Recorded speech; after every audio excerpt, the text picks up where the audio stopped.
Expedition 33 is honestly one of the funnest RPGs I've played in quite some time, and part of that is due to the amazing combat with some of the most awesome bosses you might have seen this year alone.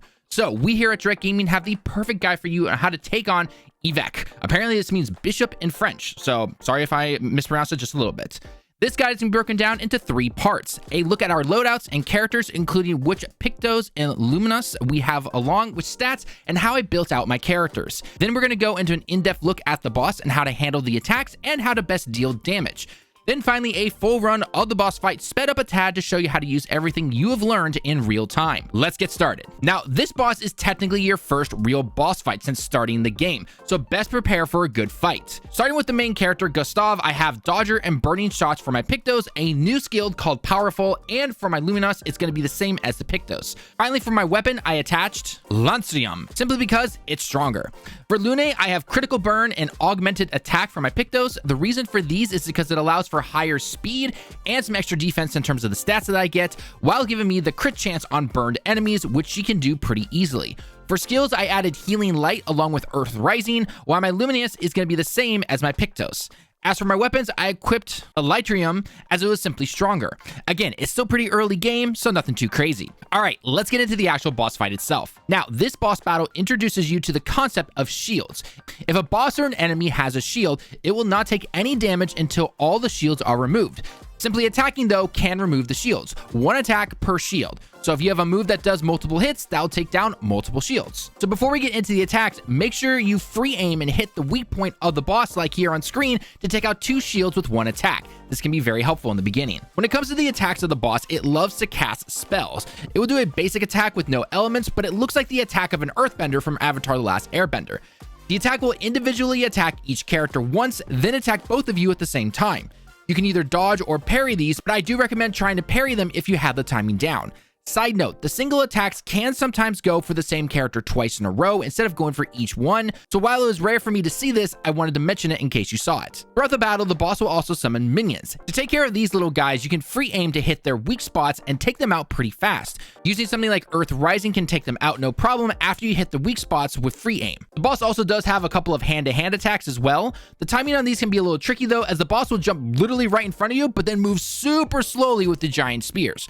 Luckily, they're not too strong though, so just heal up if you need to. Now, the boss does have a sort of last stand mode where it will get a ton of extra shields put onto its health bar, but before we deal with that, let's go over some stress that you can apply when fighting it. When it comes to weaknesses, the boss is actually weak to ice, so moves like Ice Lance with Loon is going to help you here quite a bit. Plus, you can apply slow to the boss, which is going to help you even more. If you use a build similar to mine, then you're going to be able to burn the boss as well, which helps with damage a lot. I mentioned this before in our other guides, but burn can be very powerful, especially in the early game and also the late game, according to what I've heard from reviewers. When it comes to using Gustav, I love using powerful because it's nice to have you deal more damage, and hey, who doesn't like bigger numbers, right? And finally, we have Overcharge. Of course, though, make sure you max it out to 10 stacks before trying to do the max amount of damage. This should only take you a few turns, especially if you're dodging and parrying, meaning it's time to release the thunder. If you actually time this just right, you can actually stun the boss. Keep in mind that in order to stun bosses or enemies in general, the little bar that you see underneath its health will increase as you deal damage. Get it to full and then hit it with a particular move that can actually break stuns,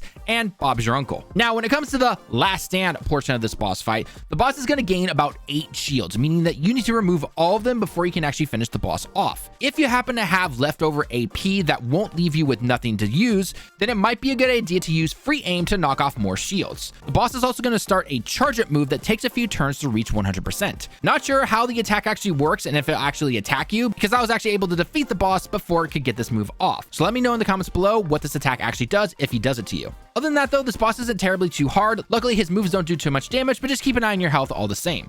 Keep up the attacks, and especially your ice-based ones, until you finally take the boss down. Now, here's a full run of the boss fight sped up a tad to show you everything in real time. Don't be afraid to use your items to increase your AP or heal people, and don't worry if you have to dodge instead of parrying. As always though, learn the attacks and patterns of the boss to make it easier on yourself. It's okay if this takes a couple of tries. If you enjoy the guides, then the like on the video shows us that you enjoy this type of content, and don't forget to check out our other Expedition 33 guides and content, along with our other videos in the top right corner and pinned comments. Thanks for watching the video. I've been Talon with Direct Gaming. I hope you have a great day and week, and I can't wait to see you all in the next video or our live streams. We enjoy chatting with everyone who stops by. Until next time though, Johnny.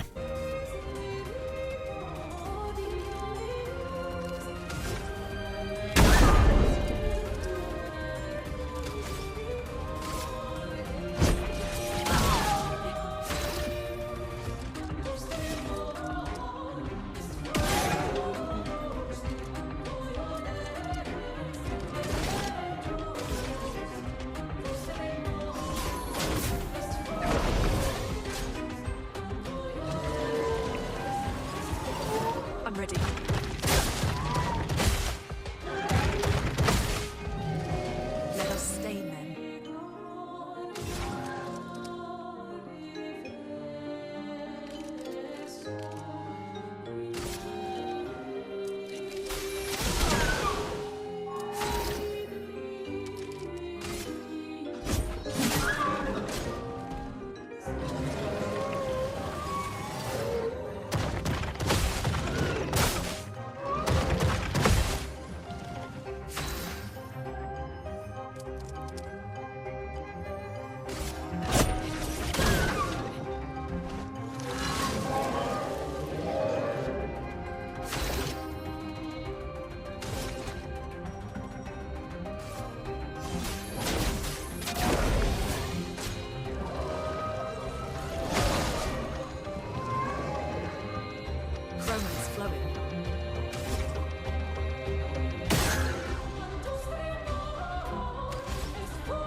For those who come after,